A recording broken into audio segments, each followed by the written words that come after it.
Hey guys, no video for our how to do stuff in Japan playlist. A couple of topics here, or a couple of points. One is something that you're likely to experience if you visit Japan, and the other one is something you might want to consider whether you should do it or not while you're in Japan. So we sort of touched on this on some videos in the past, but just over the last week or so there's been a few little incidents that have brought this up again. So obviously, pretty much any of us, no matter where we are from or what we look like or anything, can travel to a lot of countries around the world and not really get noticed. You know, you can go to America or Europe or Australia or New Zealand or pretty much any country in the world, and it doesn't really matter what you look like. You're probably going to be able to blend in, you know, until you open your mouth maybe, then you might give away where you're from. But pretty much any of us can travel pretty well any of those countries or any of those places and sort of not get noticed terribly much. But of course, obviously, Japan, being as it is, as, what's the word, homogenous, is that the word?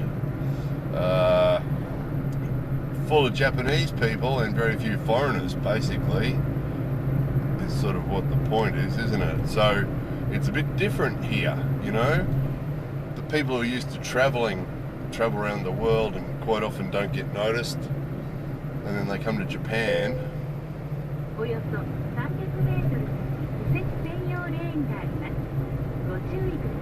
and they get noticed straight away. So what tends to happen here, of course, in the big cities there's more foreigners, but even then, what we're about to talk about, you can experience that in the big cities as well.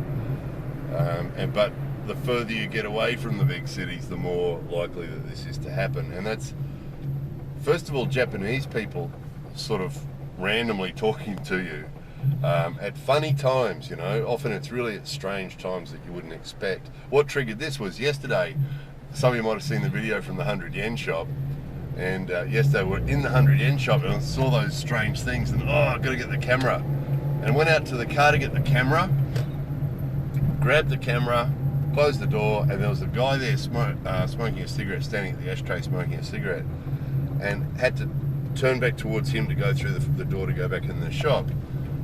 And he says in Japanese, "Where are you from?" Right? Which, you know, sort of ran out to the car, grabbed the camera, closed the door, about to run back inside. "Where are you from?" he says in Japanese, you know. And that's amazingly common. It's amazingly common. And of course, from a Japanese point of view, you know, that particularly the further you get from the big cities, there's a lot of people who rarely see a foreigner. There's a lot of people who've never seen a foreigner. When we bought our house, there was an old man at the settlement, and he was in his 70s or something, and he said that I was the first foreigner he'd ever spoken to face to face in his life, and he was 70-something years old. And that's quite common. That's quite common. You will have people often say that, "You're the first foreigner I've spoken to," which is pretty amazing, isn't it? For some of us who come from countries that are full of foreigners, you know, like countries like Australia and America, where everyone's a foreigner, basically. Even the people that have been here for 3 generations, everyone's a foreigner in some way or another, and all different cultures and such a mix. And whereas here, you know, they take one look at you and poof, and they're staring at you and looking at you. And of course, people looking at you and staring at you and that sort of thing, you know, is something that you sort of get used to, of course. But the talking is a strange one. You'll be pushing a trolley in a supermarket, and it's not like you're sort of both looking at the same melon and you sort of start talking to each other like you might do, you know, normal people might do in a normal place. But just odd things, like walking down the aisle of a supermarket and someone walking the other way says, "Where are you from?" You know?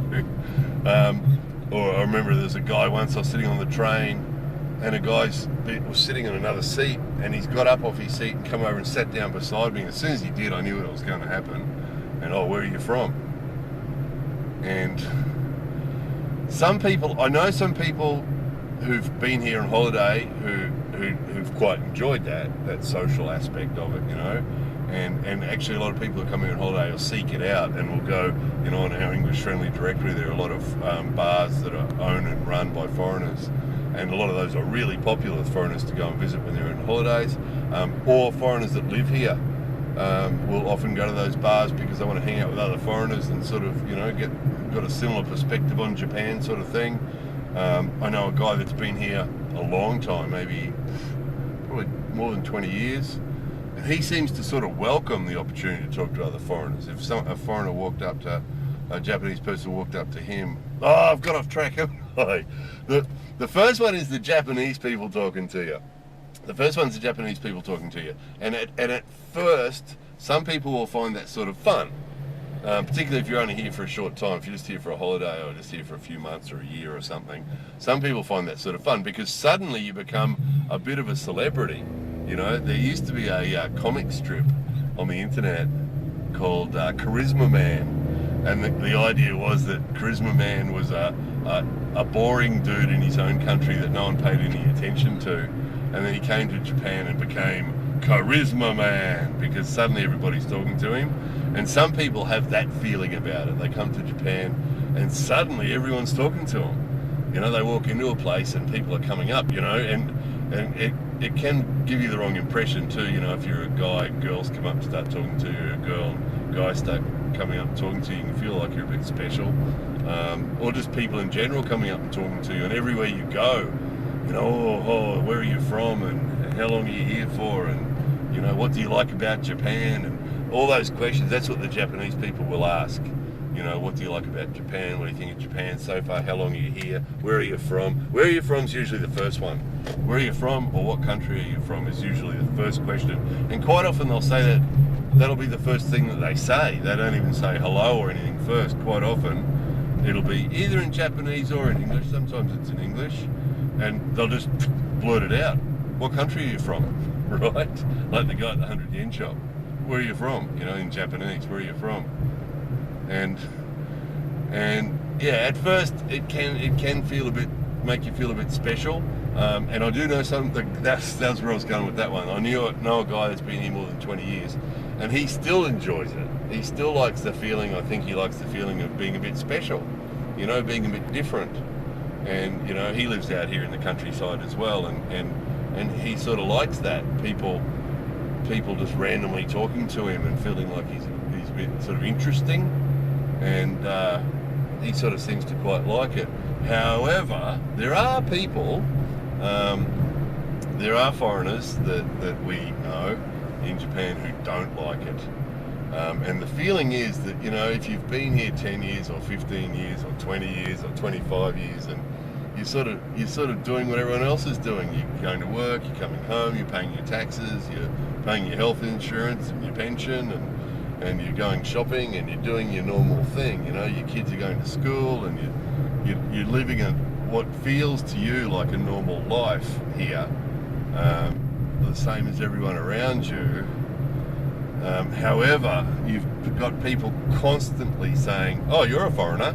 That's not actually what they're saying, but that's the feeling. That can be the feeling, is that, you know, you just in the supermarket, you've just gone to the convenience store to grab a couple of things, or you've run out to your car to grab your camera, you know, and someone's saying, "Where are you from?" You know, "You're a foreigner" is basically what it feels like sometimes, you know. "Oh, you're different, you're a foreigner." And you're just wanting to go about your business, you know, and then, because then, you know, nobody wants to be rude, but you don't necessarily want to be striking up a conversation as you're walking down the aisle of the supermarket, you know, or you might be sitting on the train enjoying looking out the window, and someone plonks themselves down beside you. And there's a variety of reasons they do it. Sometimes if they speak English to you, sometimes it's just they're grabbing a chance to practice their English.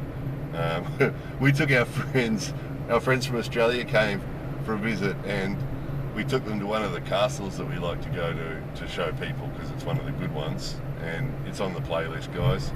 And it's a really good one, and we've been there like 10 times, and we've explained the place to so many people, you know, our friends and family, you know, maybe 10 times, 12 times. So we know the place really well, we know the history of it really well.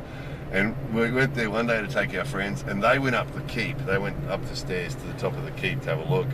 and we're sitting down the bottom, and this tour guide came over and sat down next to me, and hello, he said. Hello, I said. And let me take you around and tell you about the castle. And I said, oh, it's okay, thanks, I've been here before, I know a little bit about it. And it just couldn't get rid of him. He's just insisting on explaining the history and talking in English, basically, and he's being kind. And of course, all these people have good intentions, but it sort of does wear on you a little, more so. The castle's probably not the best example. The supermarket's probably a better one, or going to the convenience store, get up in the morning, I haven't got any milk, and just shoot out to the convenience store to get some milk, and you're in the convenience store to get some milk, and somebody, oh, where are you from? What country are you from? So heads up for that one. Look, some outgoing people with outgoing personalities who love chatting with random strangers any time of day or night, will enjoy it, probably, because that's what's going to be happening to you while you're here. And those people will be happy because they'll feel a bit special. Everywhere they go, there'll be people wanting to speak to them. And not everybody, of course. There's a lot of people that just leave you alone, but there's always someone who'll pop up, and the more public the place is, the more likely it'll happen. Sit down at a shopping centre, in a food court, or some event like a festival, really likely to happen. Anything like that. So if you're an outgoing person who likes to chat with random strangers, any time of day or night, you'll be happy and you'll enjoy it. If you're not such a sociable person, it might wear you down a bit. A couple of other things that might piss off people from some other countries is quite often they'll assume you're American, or they'll just assume you're an English speaker. And that happens a lot. They just assume because you're foreign that you speak English, which I imagine to someone who's not an English speaker would piss them off a bit.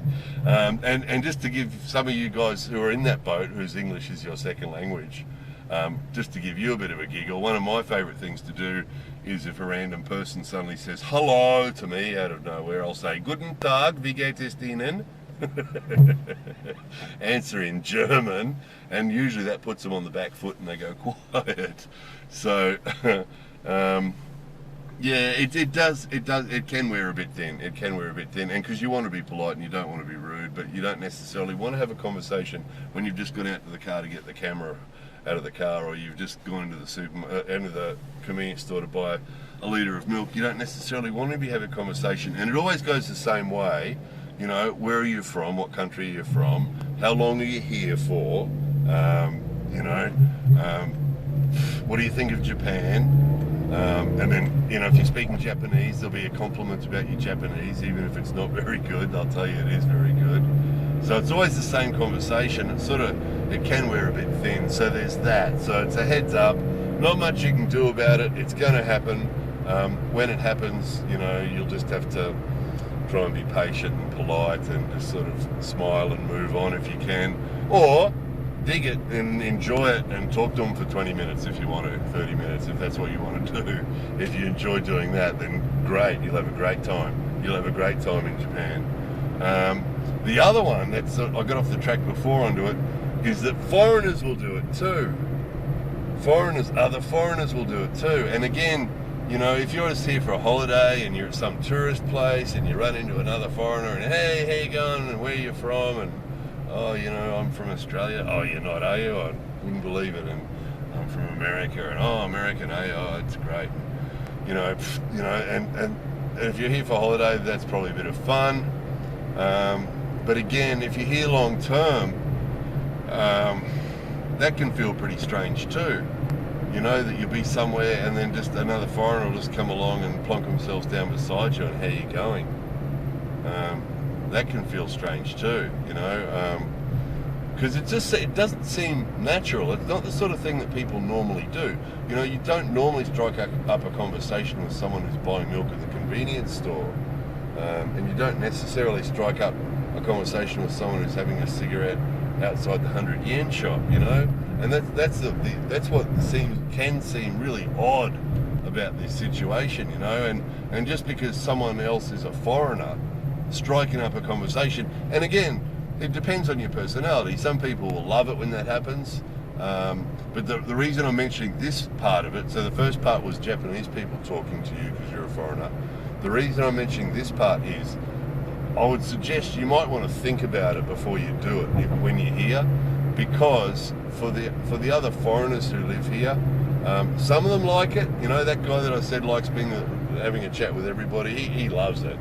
You know, he'll have a chat with anybody anytime. You know, he'll talk to someone for half an hour in the convenience store, no problem. You know, and that's his personality. But I also know people who don't like it and don't want to be having random conversations with random people just because you're both foreign. You know, and that can be a weird feeling. Oh, you're a foreigner. Oh, I'm a foreigner too. Let's have a conversation. And that's really all you have in common, is that you're both foreign, which it's not really, you know, for some people that's enough. That's enough, because then you can have a big talk, because both of you appreciate Japan from a foreigner's perspective, right? So, you know, for some people that's enough to have a conversation. And they're the sort of people who do spend lots of time in the foreigner bars and stuff because they enjoy that. Some people actually find it refreshing if they're hanging out with Japanese people all the time, and then, you know, run into a foreigner. They love the opportunity to talk to a foreigner, you know, and I sort of get that too. On average, I probably average 2 or 3 foreigners face to face a year, and that's it. That's it. So I don't talk to a lot of foreigners during the year face to face, and you know, I'm comfortable with that. But some people do miss that interaction, but some don't, and that'd be my suggestion, is that you might want to be a bit considerate to the people who are, you know, people who are here long term. And again, it's that same thing. You're just going about your life. You're just going about your life. You're going to work and you're coming home and you're eating dinner and you're going to the supermarket and you know, taking your kids to school, and you're just living your normal life. And suddenly someone pops up and goes, "Oh, you're a foreigner. I'm a foreigner too." It's not what they're really saying, but that's the feeling. It's like, yeah. And then you end up having that same conversation that you always have with the other foreigner. How long have you been here? You know, where are you from? How long have you been here? You know, what do you do? And it's the same conversation again. And again, I can hear my friend, he's an English guy, and he loves that conversation. You know, he's quite happy to have that conversation. He has big parties at his house and invites all the foreigners he can find, and they have that conversation all night with each other, you know. But you know, we've talked about this, him and I have talked about this, and he loves that. And I'm not so keen on it. So, and I know another guy who lives here, another foreigner who lives here, who doesn't like it either.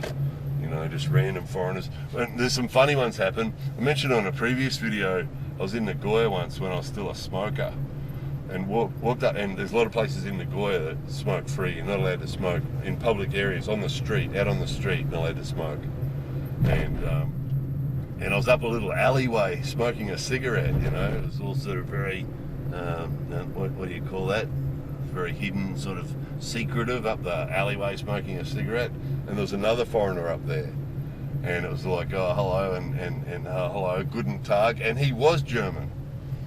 And he couldn't speak English. And I can't really speak German. So we had this conversation in Japanese, standing there smoking a cigarette, speaking Japanese, and there was Japanese people walking past looking at us like, whoa, you know, because he's a big, tall, you know, blonde-haired, blue-eyed dude, and, you know, there's this other foreign guy talking to him, and the both of us are speaking Japanese. So that was a pretty funny one. And that's 2 times that's happened to me. Just lost the front camera, guys. We'll just go on to this other one at the side, because we're just about out of time anyway. But yeah, there was another one when I used to do Kyudo. I was at a big Kyudo Taikai, a big Kyudo event, and Kyudo, Japanese archery. And there was about 500 or 600 people there, and a big event. And my teachers come up, oh, come over here, come over here, come over here. And he's took me around the corner and down the stairs and long miles away. And we've walked, where are we going? Oh, I want to show you, come here, come here, come here. And I walked around, and hey, look, there's another foreigner there. And here's another foreigner. Oh, okay. And it turns out that guy was German too.